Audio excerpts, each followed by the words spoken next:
We are about to witness one of the greatest events in human history. The world as we know it is crumbling before our very eyes, and the majority of the world population is not aware of it. Power structures that have been in place for thousands of years are taken down as we speak. Soon we'll be shown evidence of an elite plan, so evil, so all-encompassing, that people will be shocked to the core. This documentary was made to help you deal with what's coming. Is it a good thing? Oh yes, it's the best thing that could possibly happen to us. But in order to understand and process the quantum leap that we as humanity are about to take, you must understand the reality, the timeline if you wish, that we as a species were placed in. And believe me, you don't have a clue just yet. The evil I mentioned has been working behind the scenes so intelligently, so brilliantly, that hardly anyone ever noticed a thing. What I'm going to do is first of all give you a short overview of things that made me go, Things that made me decide to start digging for the truth. We'll take it from there, shall we? Are you ready? Join me on a journey down the rabbit hole. Let's start with the recent forest fires, for instance in California. Did you know that these fires forgot to burn trees? That they were capable of cutting through houses? That they burn trees from the inside out? That they were able to lift cars, tilt them and smash them down? Are you sure these are ordinary forest fires? And how about this one?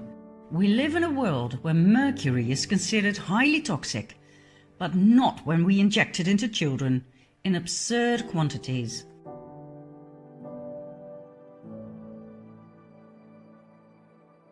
No doubt you've heard about chemtrails. Denied by our governments for a long time, but recently acknowledged and referred to as geoengineering aerosols. They are sprayed into our atmosphere to protect us from global warming.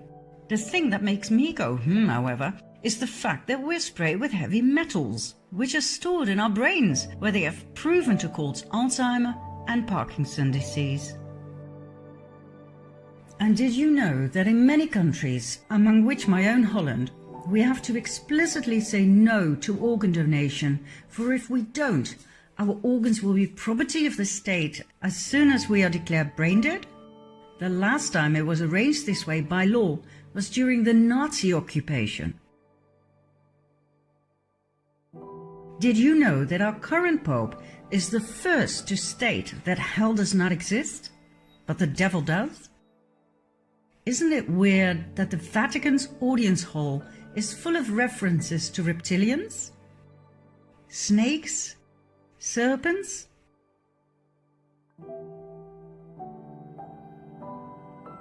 Did you know the Vatican's telescope is called Lucifer? And since when does the Pope make the sign of the devil? 9/11. Whereas one bird can cause terrible damage to a plane, on 9/11, 2 planes managed to cut through steel. A third plane mysteriously disappeared in a building, and number 4 plunged into the earth without leaving any debris or bodies.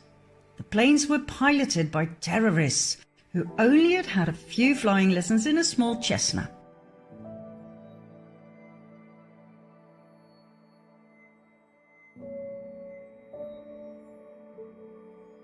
Then there are the horrid attacks on innocent people, in which the same victims can survive up to 3 different attacks.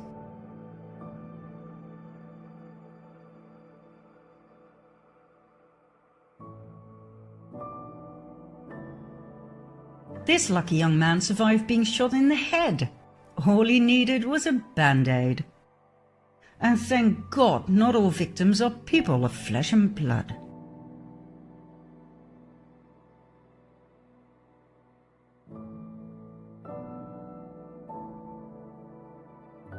What do you think about this one? Are you a parent? Are you aware of the fact that children cartoons contain subliminal messages of sex and violence? Why? Did you know that fully grown fetuses can be legally aborted in many American states? That advocates of full-term abortion state that unborn babies cannot feel pain? Whereas every doctor knows that the nervous system is the first to develop in fetuses? Is abortion of a fully grown baby not the same as murder? Okay, let's have a look at the migrant caravan. Thousands of people fled their South American homes to look for a better future in the US. The trip covered 2,000 miles in 1.5 months in order to be on time for the American midterm elections as a political statement against President Trump. This means they walked an average of 45 miles a day on flip-flops, barefoot, like this and like this. 45 miles a day? Why do Hollywood celebrities promote the use of facial creams containing the foreskin of baby boys? Do you realize that these foreskins are actually sold? That it's a trade? What's next? Drinking baby blood? Now, I'm going to give you 5 more, although I could go on forever. Counting down, number 5. Did you know that diseases such as AIDS, Zika, SARS, and Ebola are actually patented? Do you know when something is patented? When it's man-made. Man-made diseases, are you kidding me? Number 4. Your cell phone, laptop, tablet, and your TV contain spyware that works 24/7, no matter whether your device is switched on or off. This means you are constantly being monitored. Each and every conversation, whether at home or at work, is recorded. Why? And by whom? Number 3. In 2018, Monsanto, known for its genetically modified seeds and crops, plus its poisonous weed killer Roundup, was bought by Bayer, a chemical giant that produces mostly poison. In other words, our food supply is now largely controlled by the producers of carcinogenic poison. Monsanto started off producing Agent Orange, a very powerful and highly toxic chemical used during the Vietnam War to eliminate forest cover and to destroy crops. But it turned out to do just a little bit more than that, causing horrific birth deformities and various types of cancer. According to experts, the fusion of Monsanto and Bayer was the perfect match made in hell. Number 2. In 2018, Hillary Clinton admitted that she deleted 33,000 emails from a private server used as Secretary of State. Not only that, she used a hammer to smash her cell phones, SIM cards and hard drives. Any further evidence that could have been used against her in a court of law was destroyed by fire that conveniently started in the office of a mansion. Did she actually get away with that? And last but not least, number 1. President Obama received the 2009 Nobel Peace Prize only months after his inauguration. Why, for God's sake? He came from nowhere and had achieved nothing at the time. In the following 8 years, he invaded 7 countries and dropped a bomb every 20 minutes. Who on earth was on that Nobel committee? The world is not what you think. And guess what all of these things have in common? They were completely ignored by the mainstream media. Not one news channel covered or questioned any of it. And just when I thought I'd seen it all, this became President of the US. I always thought there were two political sides in life, left and right. Left was for the common people, right was for the rich. But I soon found out that my ideas did not reflect reality at all. Obama seemed to have enchanted everybody, including myself, with his good looks and charms. But like I said, he invaded 7 countries. He was a Democrat, for God's sake. And Democrat Bill Clinton went from one sex scandal to the next, lying under oath and getting away with it. Maybe left and right were simply 2 wings of the same bird? In spite of my leftist upbringing and background and my fierce opposition against Trump, I decided to give him the benefit of the doubt. But how did he get elected in the first place? Just before the elections, WikiLeaks arose. Founded by Julian Assange in 2006, WikiLeaks is a giant online library of the world's most censored documents, obtained by whistleblowers at the highest level. Much information deals with war, spying, and corruption. Now, just before the presidential elections, WikiLeaks published highly incriminating evidence of the corruption within the Clinton Foundation and the Clinton presidential campaign. So, what happened? That happened. On January 20, 2017, Donald J. Trump was inaugurated as President of the United States of America. But how did WikiLeaks obtain the evidence of the Clinton corruption? It was leaked by an employee of the Democratic National Committee, Seth Rich, who was subsequently found dead with 2 bullets in his back. Who killed Seth Rich? We will find out in the next episodes. What do we have for now? Donald Trump as President of the US.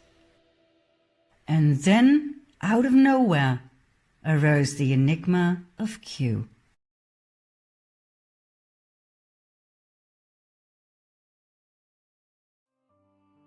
On October 28, 2017, a mysterious post was placed on 4chan, an anonymous internet bulletin board. It contained nothing but codes.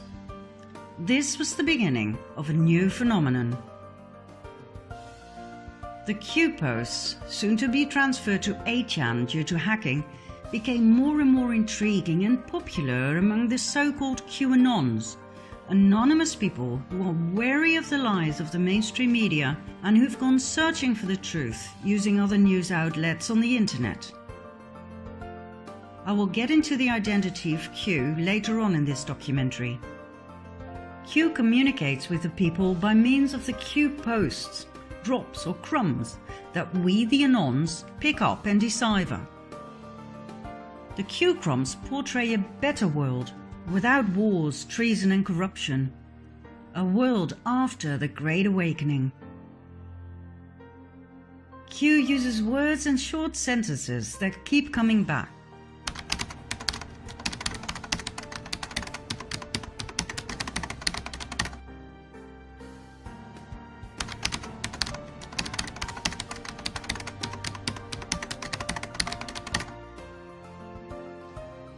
Sometimes the Q drops are short and to the point. Initials are used instead of full names. Sometimes they contain a lot of information. And sometimes combinations of letters and numbers are used for us to rearrange.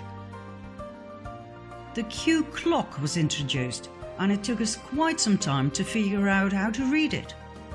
And then there was the Q map, containing an incredible amount of vital information. The map was made by Dylan Lewis Monroe. It contains an overview of the true history of mankind and its covert power structures. Q is not a cult, as suggested by opponents. After all, it tells us not what to think or what to do.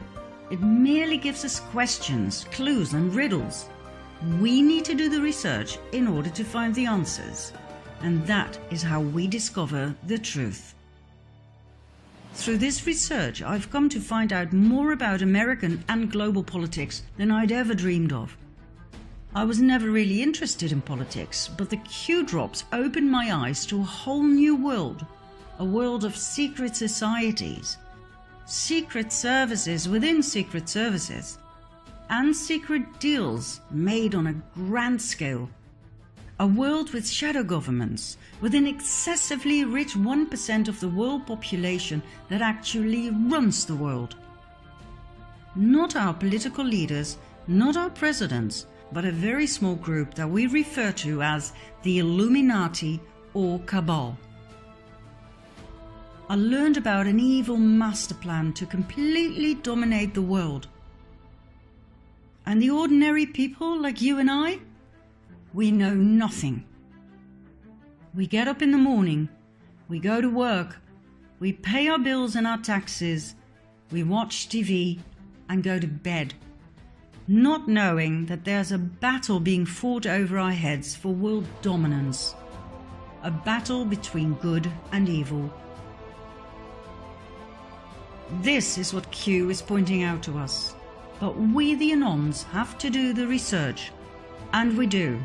Like nerds, like an army of digital autists, we connect the dots. There is a war going on for world dominance, for the absolute submission of the masses. How is this achieved? By the constant waging of war, by the introduction of the Federal Reserve Bank and central banks, by trafficking drugs, oil, and people. The only two American presidents who tried to break down the power of the elite, beginning with the banks by printing their own interest-free, debt-free money, thus bypassing the Federal Reserve System, were Abraham Lincoln and John F. Kennedy. What else did they have in common? They got murdered.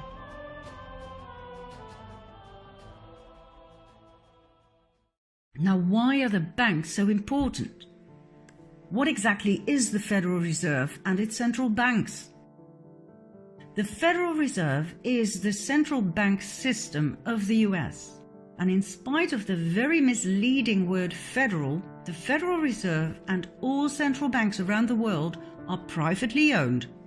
They are not government institutions. They are owned by some of the most wealthy and influential families in the world, two of which are close to the top of the power pyramid, the Rothschilds and the Rockefellers.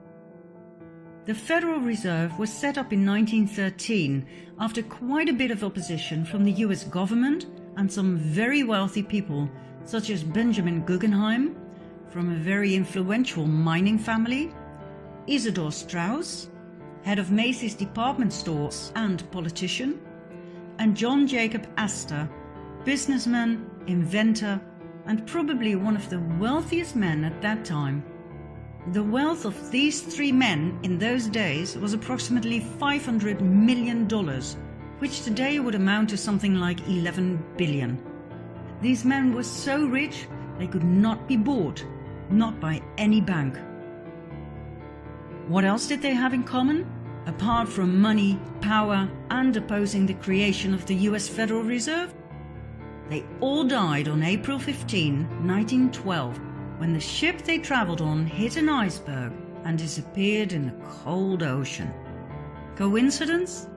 Let's just say the Titanic disaster was highly convenient. The rest of the opposition was easily cornered. US Congress was bypassed. The Fed was created illegally, unconstitutionally, something not many people are aware of. Let's have a look at the visible top of the power pyramid.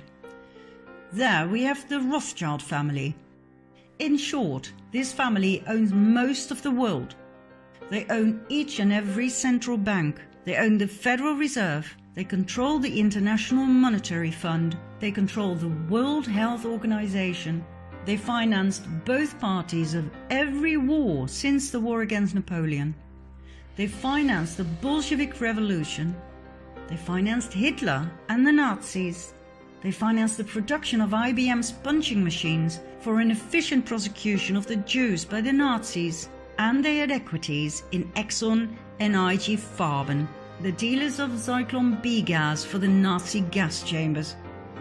The estimated net worth of the Rothschild family is $500 billion. When you have that much money and power, you can poke the chest of the Crown Prince of Great Britain like he's your bitch. And when you oppose their power and try to stop them from taking over your banking system by setting up a central bank in your country that loans money to you at insane interest rates that you can never pay back, so that your country becomes the eternal slave to the Rothschild banking system, as happened to every country around the world, you are either ousted or killed.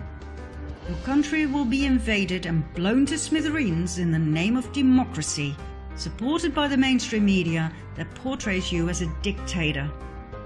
The same applies to those who refuse to accept the almighty US petrodollar. Oh, and there's much more, but we'll leave that for another time. The Rothschilds are not the only ones dominating the world. They are just part of the 1%, the elite. Another family of great influence are the Rockefellers.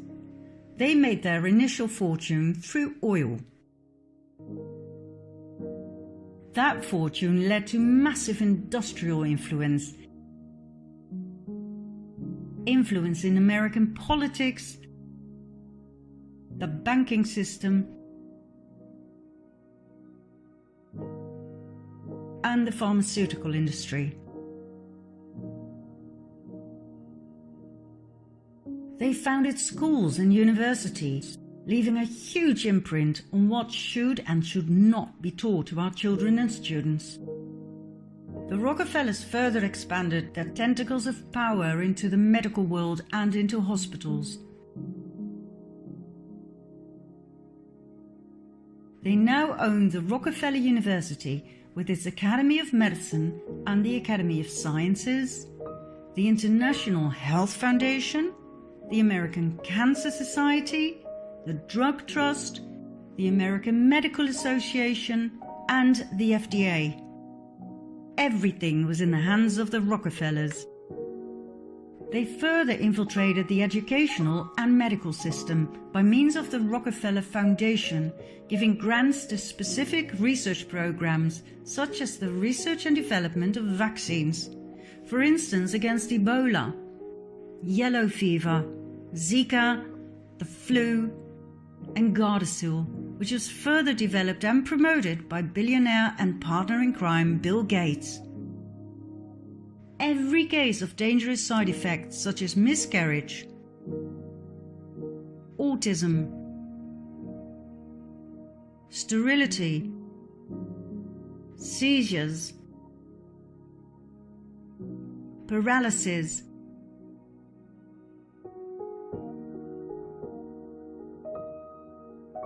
and death was brought before the FDA and cleared.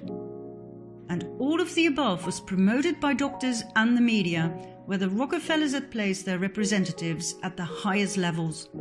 Even presidents assured us it was safe. All use of alternative healing was demonized and prohibited, while the treatment with drugs and the drug dependency were pushed down the political agenda. The Rockefellers were also responsible for adding the toxic chemical waste product fluoride to our water and toothpaste.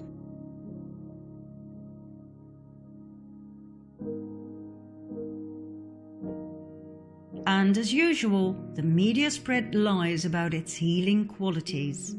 No doctor or dentist ever tested its efficacy. They simply told their patients what they'd been taught at the Rockefeller institutions. Yet another field of interest was the genetic manipulation of crops. The Rockefellers own millions of shares of Monsanto stock, as does their partner Bill Gates. Their mutual interest in eugenics, which aims at improving the genetic quality of the human population, will come as no surprise. Back in Nazi Germany, the Rockefellers financed the horrific eugenics experiments performed on Jewish people, trying to create a superior master race. So, in short, two very powerful families that rule the world and its population are the Rockefellers and the Rothschilds. And guess what? They are not even the most powerful. There are other families that exceed the Rockefellers and the Rothschilds, both in money and in power. But I will not go any deeper into that at this stage. We'll save that for later, shall we? There's one more man I want to put in the limelight right now. George Soros, described by the mainstream media as investor and philanthropist. His net worth? $25 billion. Soros was born in Hungary. After World War II, he moved to England and then on to the US, where he made a fortune with his hedge funds and his merciless ways to manipulate the financial market, using crises to further increase his own wealth and expand his power.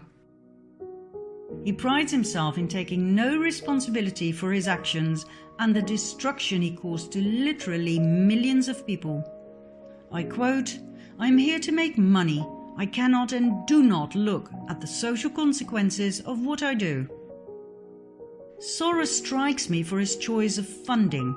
For example, NAMBLA, the North American Man-Boy Love Association.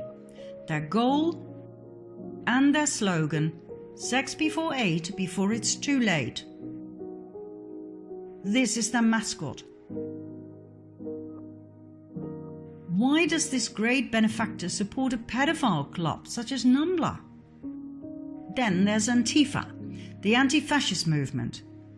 When we look at their actions, we see nothing but violence. They show great resemblance with fascism, which is rather strange for an anti-fascist movement. Even one of their flags is weird in that sense. Why would anyone finance such a thing? The same goes for Black Lives Matter. Why sponsor a movement that pretends to be left-wing but shows nothing but riots and violence in practice? Do you want to know what we're dealing with here? Then follow me to part 3.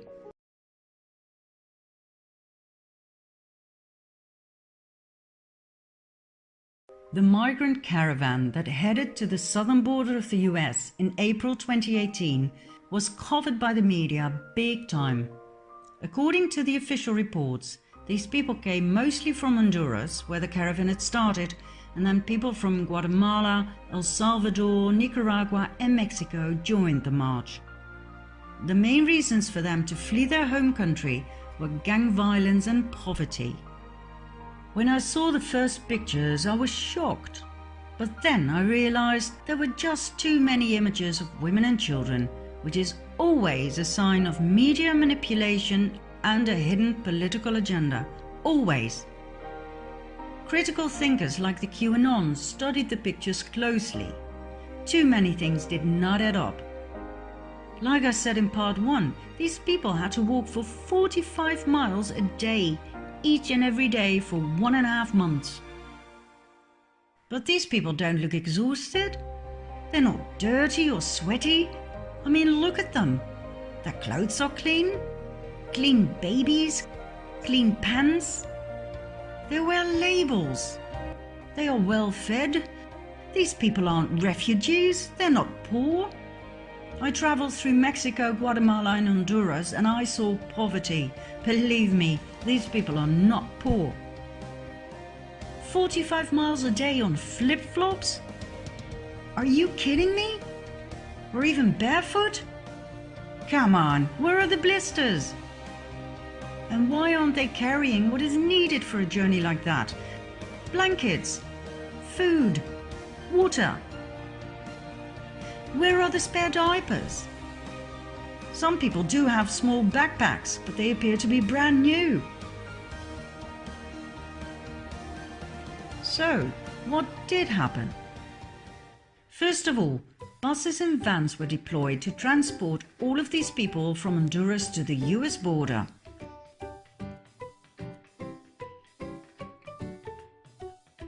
Flip-flops? No problem. You only have to get out of the van occasionally for a group photo. Next, in order to get as many people as possible, you'd pay them. Thanks to some alert anons, this was filmed on site. Then, in order to be efficient for the media, You give the main players a coloured wristband. Brilliant! Different colours have different meanings, all known to the reporters and the cameramen.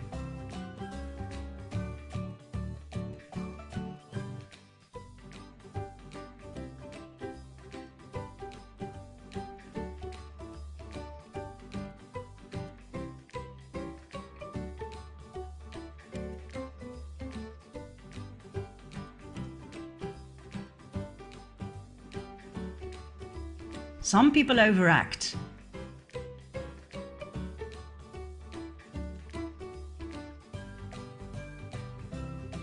Others are really convincing and make it to the World News Report.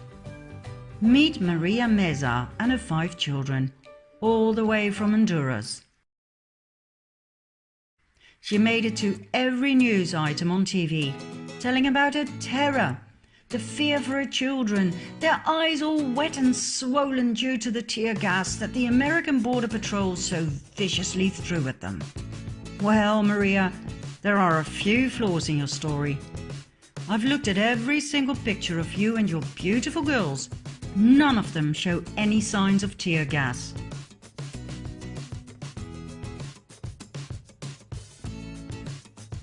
This picture clearly shows that you are the only ones in action. The cameraman shoots away, completely unhindered by the gas, and there is no panic. Let's have a closer look at this picture. Cameramen are standing in a line of smoke, yet have no problem with that. Oh wait, look! Somebody is throwing a gas canister. Is that a fellow refugee? Maria told the press that her son went back the next day to get the canister and show it to the reporters. Shame on you, America! I do hope Maria was paid handsomely, I really do, but her story sucks. The family was photographed on another day, getting out of a van for yet another day's work in front of the camera. And the tear gas canister? You can buy them at any theatre prop retailer, or you can use the police training variety. They produce white smoke, but no harm is done. I guess Trump's statement was correct. No tear gas was used on the children. The entire mainstream media coverage of this event was biased and flawed. My advice to the producers, next time, pay more attention to the details, for the anons are onto you. Refugees who walk for thousands of miles do not walk like this. Or like this. They don't wear flip-flops. They don't have brand new pink buggies. They do not polish their nails. They don't wear ironed shirts. Neither do they have perfect haircuts and makeup.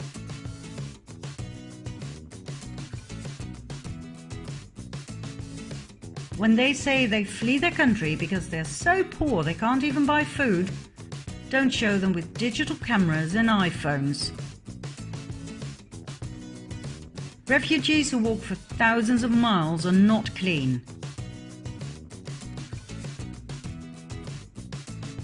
And for God's sake, pay attention to some of your supporting actors.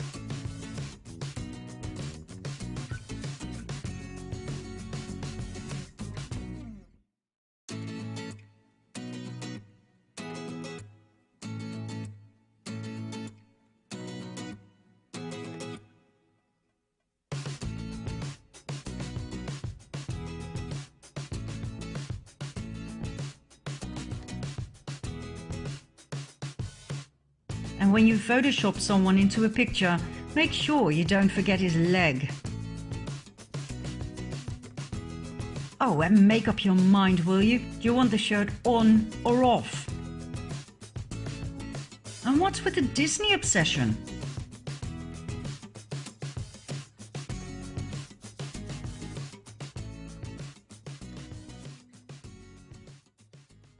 When you really want to know what's going on in the world, you have to do the research, just like Q keeps saying. And when you do, you will see what's real and what's not. The migrant caravan was a staged event with a political motive. Who was behind it? Who financed such a great event? George Soros. That's right, our great benefactor George Soros, connected to the pedophile club NAMBLA and the rioting and violent Antifa and Black Lives Matter. How do we know he's behind all of these so-called social movements? Well, it's not really a secret. According to an analysis of his tax filings, he invested $33 million in the notorious Ferguson riots alone. Soros promised everyone who participated in the massive protests $15 an hour. In the case of the migrant caravan, all they had to do was play the part of all refugees looking for a safe haven. Money, new clothes, food, toys, and an extra bonus if you play your part well. Who'd refuse a job like that? Soros made a mistake by not fulfilling his financial promises. So then we had more riots, this time by angry actors who demanded payment. Videos of Antifa members shouting, "Soros, Soros, where's our money?" went viral, yet everything was hushed up by the mainstream media. So, what's his motive? Why would anyone invest so much money in these massive and well-organized movements? To destabilize a country. To create division. Division by skin color, by political wing, by religion, by gender. A divided people is easy to rule. A united people is not. Let's go back to the Q phenomenon. As we have seen in part 2, Q strongly emphasizes the importance to unite. United we stand, divided we fall. Q portrays a better world without wars, treason and corruption. And whether you like it or not, the task to get there has been put in the hands of Donald J. Trump. Now, normally when I say this to people, I get the most vicious looks. Thanks to the mainstream media, the majority of the Dutch people believe Trump to be a narcissistic dictator. But hey, let's talk some facts here, shall we? Trump went to North Korea. He'll start a nuclear war, the media shouted. But he came back with peace. 6 million new jobs have been created under Trump. Lowest unemployment rates since 50 years. More than 4 million people off of food stamps. Trump openly attacked Big Pharma. He created the biggest tax cuts ever for all social classes. He is the only American president ever to work for free. He signed an executive order to clean the oceans. Did you hear about that on the news? No. For some reason, the mainstream media have a political agenda of their own, but more about that later. From my point of view, one of the most important priorities of Trump is to protect the children.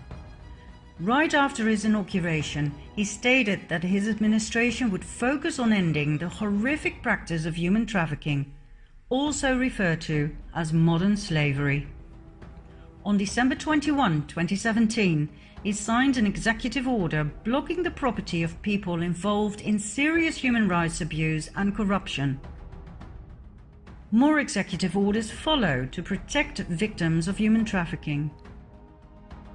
A huge campaign was deployed to educate parents and children about the dangers of human trafficking.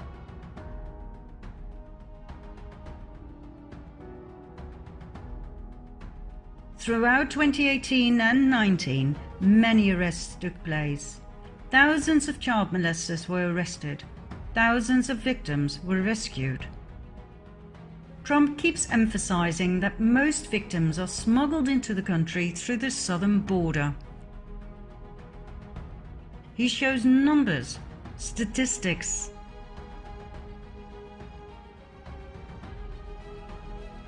He made January Human Trafficking Awareness Month. He informed the people about MS-13, a criminal gang responsible for raping and killing many American citizens. He swore he would take them down to the last member. He keeps emphasizing the drugs problem and the billions of dollars plus the countless lives it costs each year. He keeps pleading for a wall, anything to reduce the drugs and human trafficking numbers as much as possible. But the mainstream media keep twisting his words, making it sound like immigrants aren't welcome. I've watched these interviews time and again, and I can assure you that according to President Trump, immigrants are most welcome, but they have to come in legally. The funny thing is, Bill Clinton wanted a wall. Obama wanted a wall.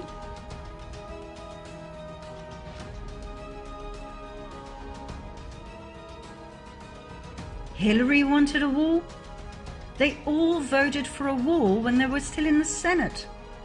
I'm talking about the 2006 Secure Fence Act, passed by a Republican Congress and signed by President George W. Bush. It wasn't a problem back then, but now all of a sudden, Trump is an immigrant hater?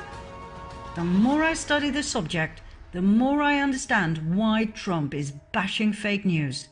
But more about that soon. Back to Trump's war against human traffickers. For years, whistleblowers at the highest levels have been stepping forward with testimonies about child trafficking for the elite.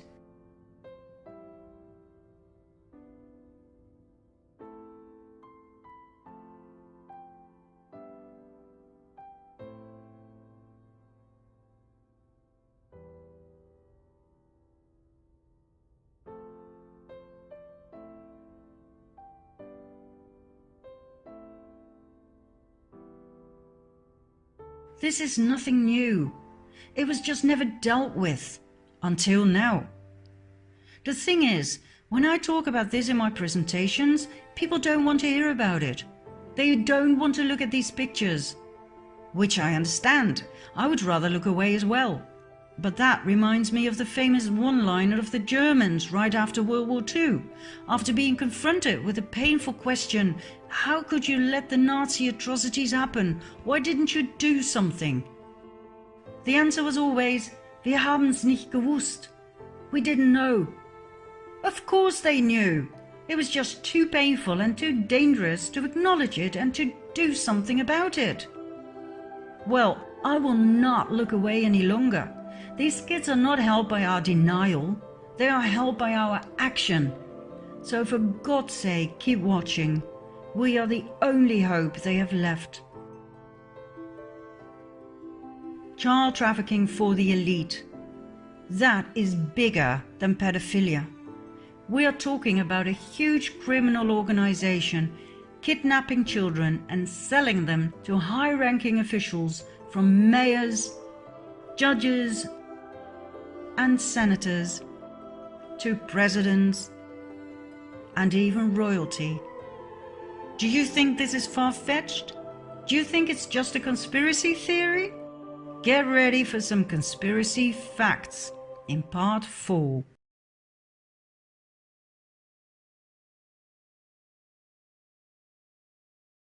In 2010, right after the devastating earthquake, 33 children were smuggled out of Haiti. The woman who was arrested, Laura Gaylor Silsby, said they were orphans who were about to be adopted in the US. Upon investigation, however, it turned out most of these children were not orphans. They were later reunited with their parents. Furthermore, there were no adoption papers to be found. These kids had simply been abducted, stolen from their parents. Who exactly is this Laura Gaylor Silsby? First of all, she was on the board of directors of Alert Sense, the company that provides the technology for Amber Alert. Amber Alert is the broadcast emergency response to recover abducted children. Isn't that an interesting paradox? A convicted child trafficker?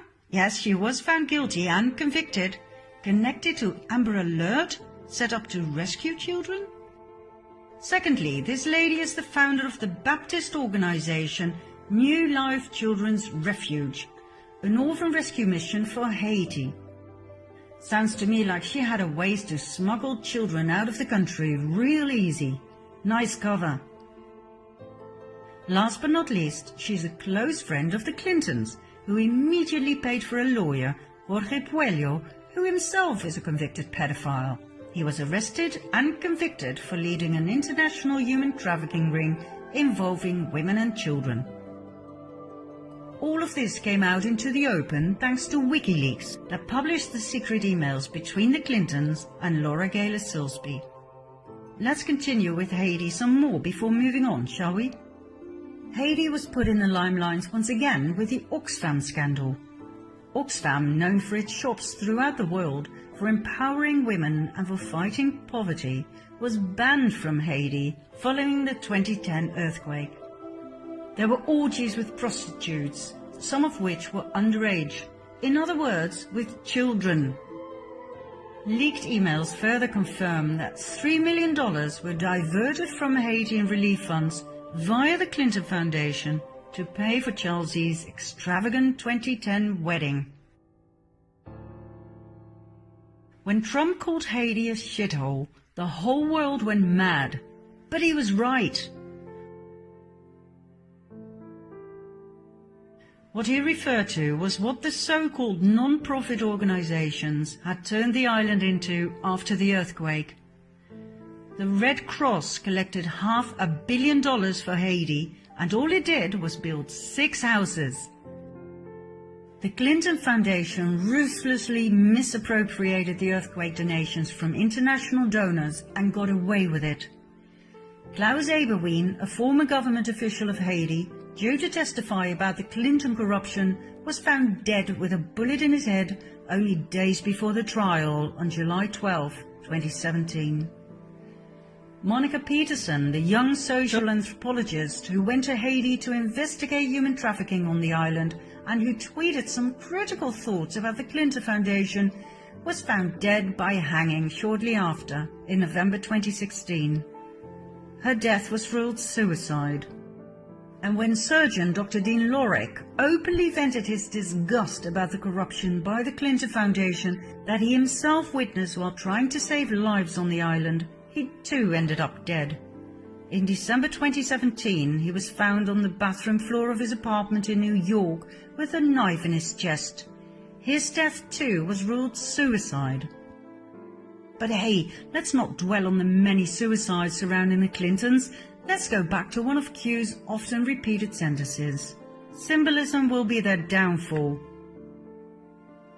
In 2007, the FBI released a bulletin with symbols used by pedophiles to identify their sexual preferences and to communicate where to find both each other and their prey. The blue triangles identify boy lovers, the pink hearts are for girl lovers, and the butterfly is for child lovers in general. These pedophile logos will indeed be their downfall. They are in plain sight, for they never thought people would wake up and see. And just like we saw with Amber Alert, it's the organizations that claim to protect children that actually use pedophile logos. For instance, the International Adoption Clinic. New Star Kafala, a Muslim adoption and child advocacy agency. This is their logo for their HOPE program, helping orphans progress emotionally. Then there's the Pacific Crest Trail Association. It changed its logo in July 2017 after the pedophile connection in the capital A was discovered by the public. Now, I'm not saying these organizations are proven pedophile dens. I'm merely pointing out the interesting choice of logo, which of course could be totally based on coincidence. This logo eerily resembles the boy lover symbol. It was used by the Pierre Elliott Trudeau Foundation, set up by the Canadian Prime Minister Justin Trudeau in honor of his father. This logo was on the 2015-16 annual report. Then there's Alpida, a Canadian refuge charity. Alpida was founded by the Radcliffe Foundation, set up and owned by Frank Giustra. Now, apart from the interesting choice of logo, there are a few things about Mr. Giustra that fascinate me. First of all, he's a major sponsor to the Clinton Foundation. We're talking $100 million and more. He loved going to Haiti with the Clintons. and he founded the Boys Club Network for boys between 12 and 18 seeking connection and mentorship. His co-founder is Jim Crescenzo, a teacher from Vancouver who received an Excellence Award from none other than Justin Trudeau. Now once again, I'm sure this is just coincidence. But what is it that Q keeps saying about coincidence? How many coincidences before mathematically impossible? For someone who claims to be a decent family man, Justin Trudeau sure has some interesting friends. Take Christopher Ingvelson, a Canadian private school teacher, convicted for the possession and distribution of child porn. For many years he was Trudeau's friend and roommate. Then there's his best friend Peter Dalgleish, the world-renowned humanitarian who was caught in the act in Nepal with 2 children aged 12 and 14. He was the founder of Street Kids International and the Trails Youth Initiative program.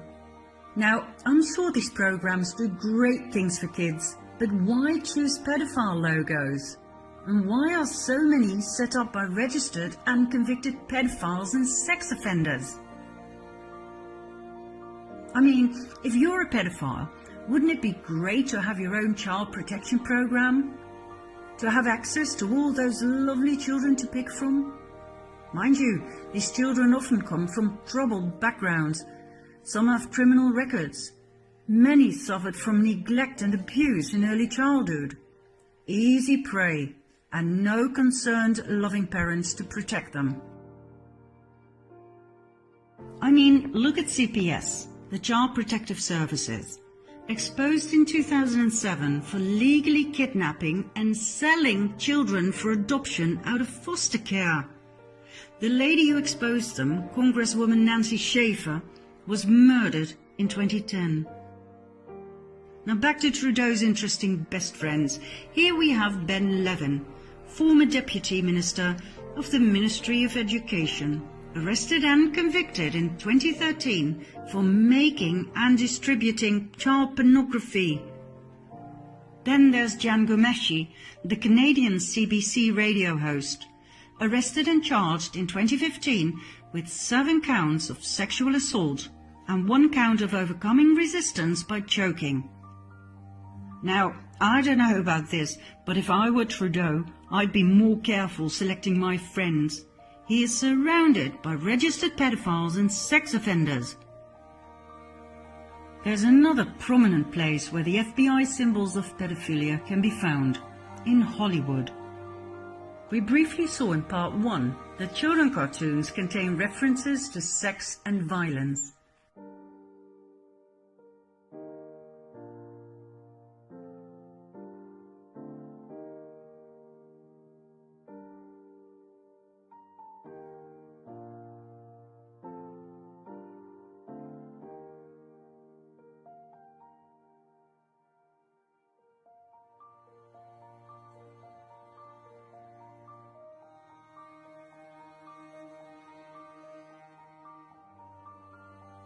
Doesn't that make you wonder who Walt Disney really was? Why are children exposed to Illuminati symbols, such as pyramids and the all-seeing eye, time and again?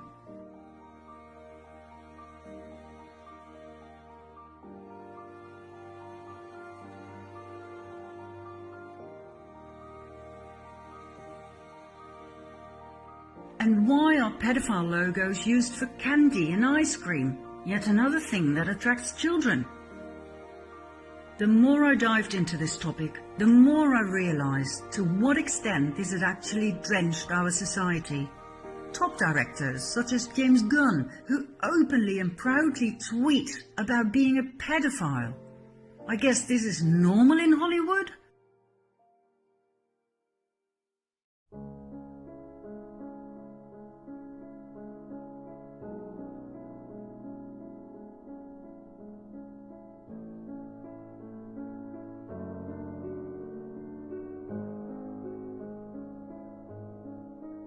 He was fired over these tweets, rightly so one would think, but only a few weeks later he was back at work.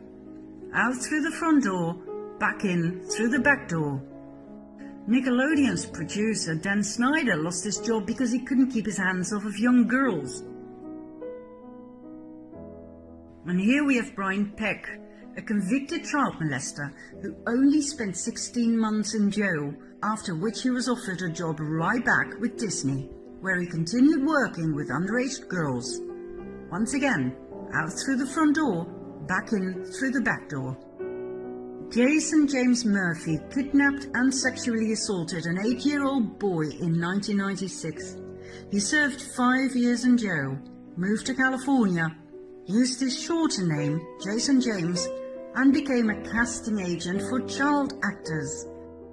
The list of sexual predators in Hollywood is endless. Only recently were some of them called out by their victims and arrested. Most victims never dare to speak up, for their predators are absolute legends in Hollywood. Actor Corey Feldman was one of the first to speak up about child abuse in Hollywood. He and his best friend Corey Haim became actors at a very young age. They were incredibly successful and famous, but the price was high. They were sexually abused by various adults they worked with. It was common knowledge that the two Coreys were passed around at Hollywood parties. It resulted in great trauma that was buried for many years. The two Coreys sought relief in alcohol and drugs, which eventually led to Corey Haim's death at the age of 38. It wasn't until recently that Corey Feldman called out his abusers. Elijah Wood, who became world famous for his part as Frodo in The Lord of the Rings, supported Corey Feldman's statements about Hollywood as a pedophile den. Elijah was protected by his mother, who wouldn't let him visit any of the parties where a lot of the abuse took place. World-renowned actors such as Robert Downey Jr. and Brad Pitt also stepped forward to support all of these statements.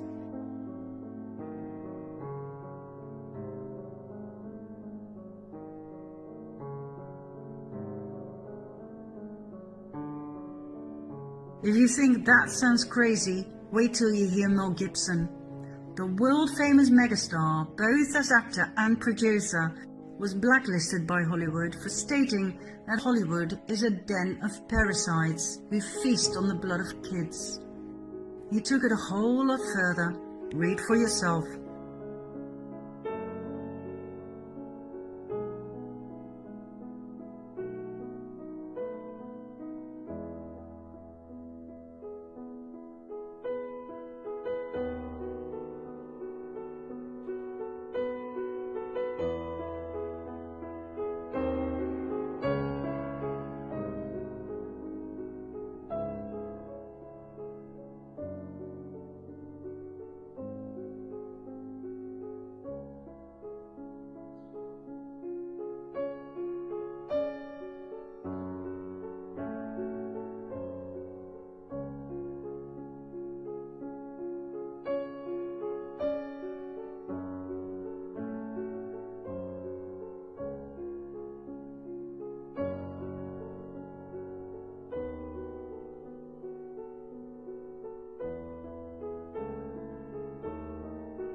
Could this be true? Eating babies? Drinking their blood? Will this have a happy ending? Oh yes. Let's move on to part 5.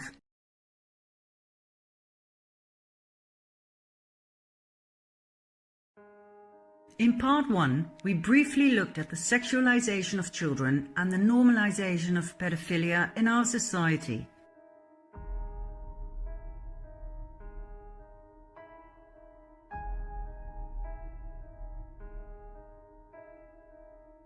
innocence is sexier than you think? And what about this clothing store called Sweet and Sexy Kids? What the hell is sexy about kids? At an academic presentation at Cambridge University in June 2018, it was actually stated that the majority of men are probably pedophiles and that pedophilic interest is normal and healthy. The New York Times declared pedophilia not a crime but a disorder. And during 2 TEDx talks, pedophilia was presented not as a disorder but as a sexual orientation. Posters were spread. And Cosmopolitan magazine published an article by the hand of a young woman who became her father's lover.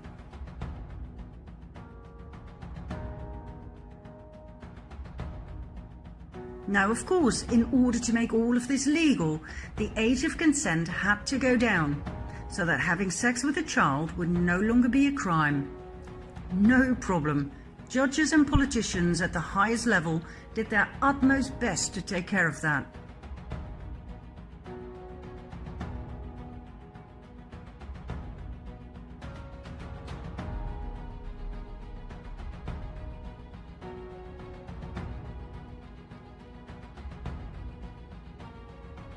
Not many people know that Patricia Hewitt was General Secretary of the NCCL, later known as Liberty, which was affiliated to PI, the Pedophile Information Exchange. Then there's former British Prime Minister Theresa May, who thinks pedophiles should be allowed to adopt children too.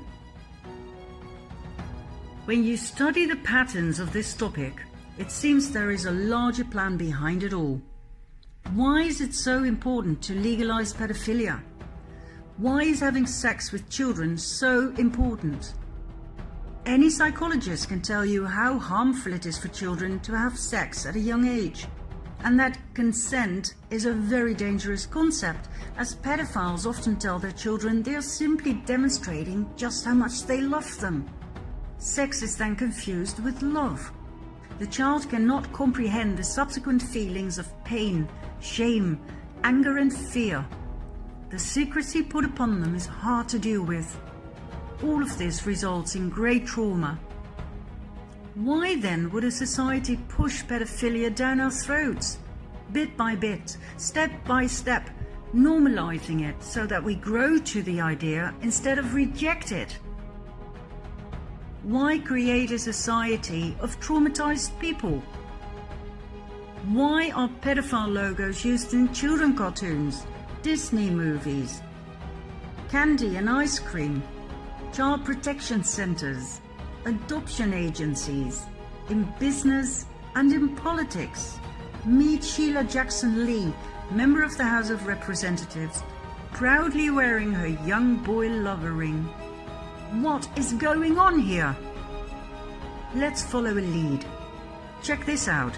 This still image appears in a video clip of a band called Sex Stains, and this is where it gets interesting.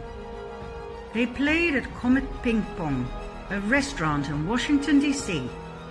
Best known for its pizzas, ping pong tables in the basement, high-profile clients such as Hillary Clinton and the Obamas, and a conspiracy theory called Pizzagate. More about which in a bit. Meet the owner of Comet Ping Pong, James Achilles Alefantis. When Alefantis started his restaurant in 2006, he didn't have much, according to himself.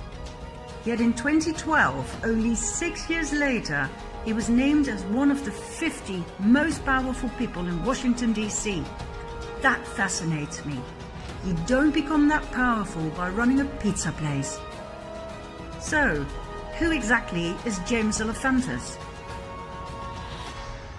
He portrays Comet Ping Pong as a family-friendly restaurant, yet his tweets and those posted on his Twitter account are controversial, to say the least.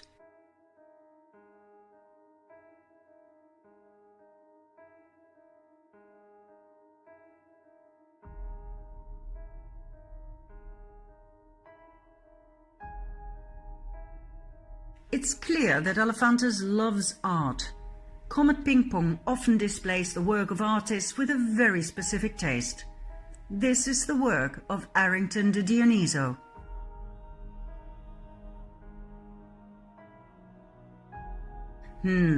Not a big Trump fan, huh?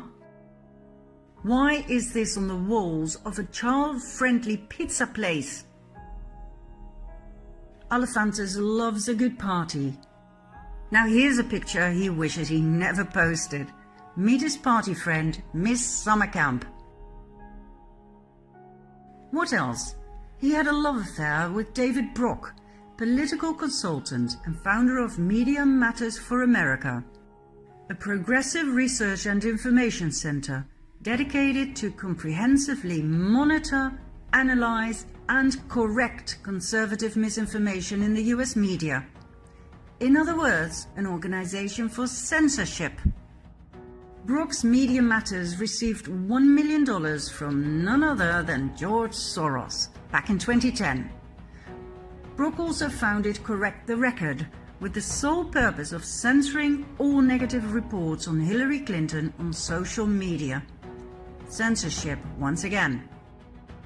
So, James Alefantis is definitely a lead we must follow. What else do we know about him? He is best friends with the political top of the US. He is closely connected to the Podesta brothers, John and Tony Podesta. John Podesta is quite a hotshot in American politics. He was White House Chief of Staff to President Clinton, Counselor to President Obama, and Chairman of the 2016 Hillary Clinton presidential campaign. Tony Podesta is a political lobbyist and art supporter. He and his ex-wife Heather collect the work of, for instance, the Dutch artist Margie Geerlings.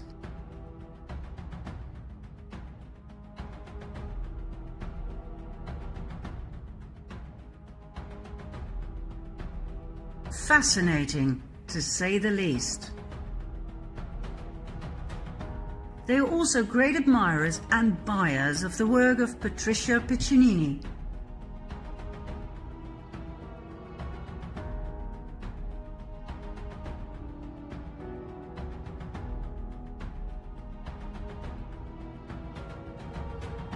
And what about the work of Biljana Đurđević that actually adorns the Podesta's living room?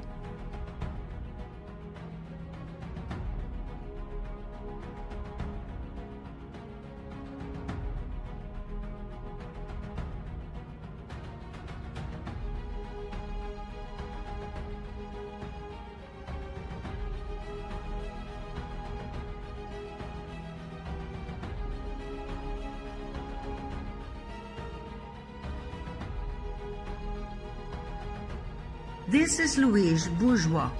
Her work is prominently present in Tony Podesta's mansion. This piece is called Arch of Hysteria.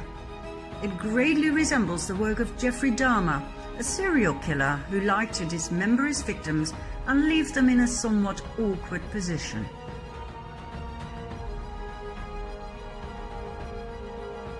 And then there's the most interesting work of Kim Noble, a survivor of severe trauma in early childhood, which left her with 13 alter personas.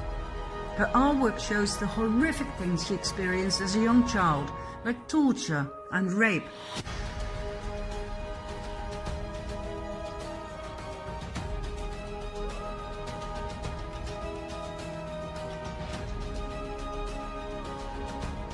Her work was exhibited in Comet Ping Pong, our child-friendly pizza place. Now, I don't know about you, but this makes me sick as a dog. The more I study Pizzagate, the more I realize this was quite likely conspiracy fact, not theory. What kind of a pizza place exhibits naked, abused, tortured, raped, and even dead children on its walls? What kind of man becomes one of the most powerful people in Washington, D.C., serving pizza? How come the political top of the US, the Podestas, the Clintons, and even Obama, president of the US at that time, How come they all want to spend time with a sick perv like Elephantis? I think I know. For a while I thought the name Elephantis was fake.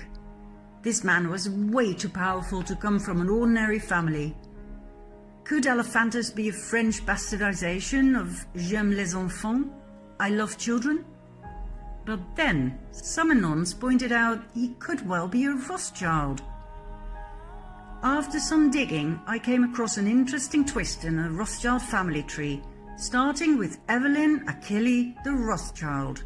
His middle name kinda gives it away, doesn't it? He was born in Buffalo, New York in 1886 and died in World War I in 1917. 2 years before he died, his illegitimate son, Louis George, was born. But as he wasn't married, his son inherited the name of his mother, Elephantis. The boy grew up and married Helen Rapaz and had 2 sons, one of which is Achilles Louis Elephantis, the father of our very own James Achilles Elephantis. His mother's name is Susan Reed Shoemaker. So, his middle name, Achilles, takes him all the way back to his great-grandfather and even further back to his great-great-grandmother, the Italian Marie Perugia. Her father's name was Achille Perugia. In short, James Achilles Elephantis is a real, genuine, full-on Rothschild. That explains his power and his friends. It explains his close proximity to the Clintons, just like his uncle and aunt, Evelyn and Lynn de Rothschild. So, are we to believe that our political leaders simply enjoy pizza and sick art? Is that it? What is it with pizza anyway? Why is it so sexualized?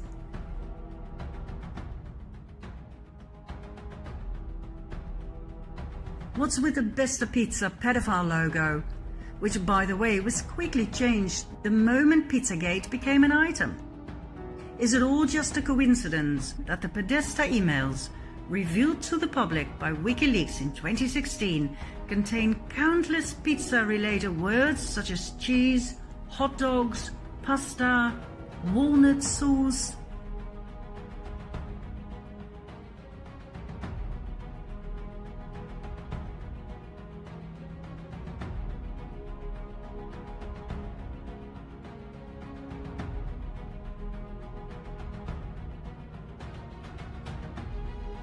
When you actually know what those words mean, which is common knowledge in the sex industry, these emails suddenly become shocking.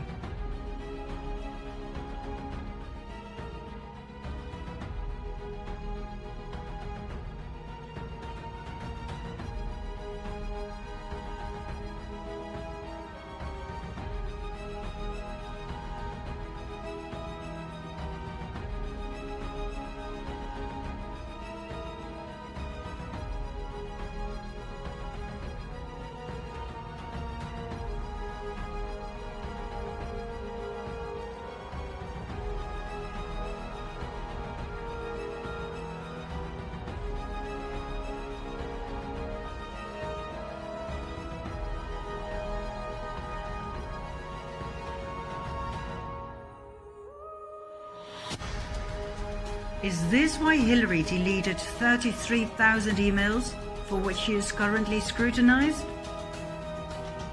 Does that explain what Obama meant when he ordered $65,000 worth of hot dogs and pizza flown in from Chicago to the White House in the middle of the night for a private party? Is that why Hillary emailed Obama warning him he needed to be more careful next time? The hot dogs can come, but if you make a spectacle out of it, that will be our downfall. And I think it would be wiser to restrict this activity to our predetermined locations. Really? For a few hot dogs?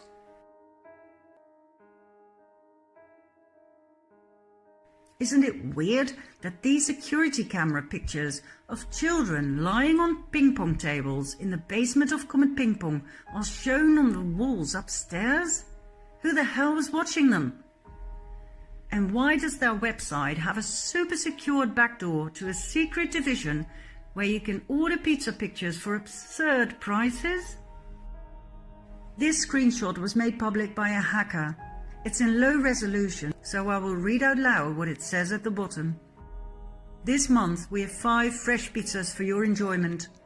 We also have 4 surviving pizzas from last month's session.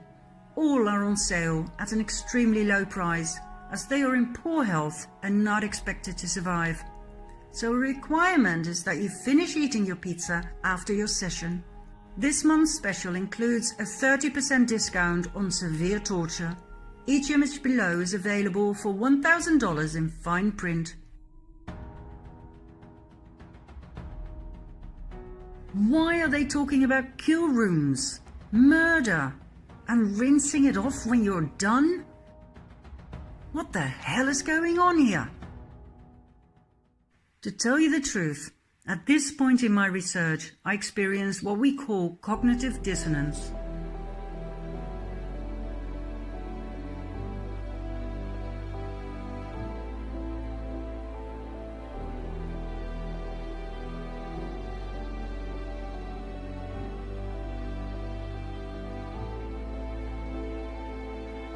What I'd found out was so contrary to my belief system that I wanted to dismiss my discoveries.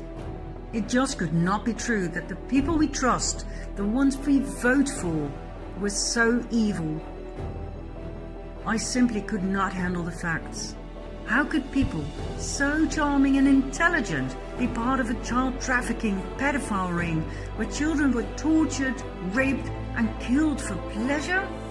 Or, as I would later find out, for something even more horrific? I felt like I'd ended up in a nightmare. All I wanted to do was dismiss it all. Couldn't it just be all coincidence that the Clintons and the Obamas and Trudeau, beautiful, charming Trudeau, had surrounded themselves with the wrong friends? If their friends are all pedophiles, that doesn't mean they are, right? And maybe they don't even know about their friends' sexual preferences? I mean, I know Bill Clinton's healer, the Brazilian John of God, was recently arrested for keeping sex slaves whom he made pregnant time and again. I know he admitted to selling the babies for thousands of dollars and killing the slave mothers after 10 years of giving birth. I know the main whistleblower in this case suddenly died a suspicious death, but come on! How could Bill Clinton have known? And I know he went to the private island of convicted pedophile Jeffrey Epstein. I know he was on the passenger list 26 times, together with other sex offenders like Kevin Spacey, who was recently arrested for multiple rape accounts, among others with young boys. But that doesn't make Clinton a sex-raging animal, right? I know he was investigated for the rape of a young boy by Jenny Moore, a former police officer who informed the FBI and the Department for Homeland Security, after which he suddenly died in a hotel room. But that doesn't make Bill Clinton a murderer, does it? I decided to do more research. I needed more supporting evidence. I went back to the artwork. I was intrigued by the bathroom or swimming pool or whatever it was. Where was it? When this appeared on 8chan, I knew I was on the right path. Not just me, but thousands of Anons searched for it and found it. It actually existed. Do you want to know where it is? Come with me to part 6.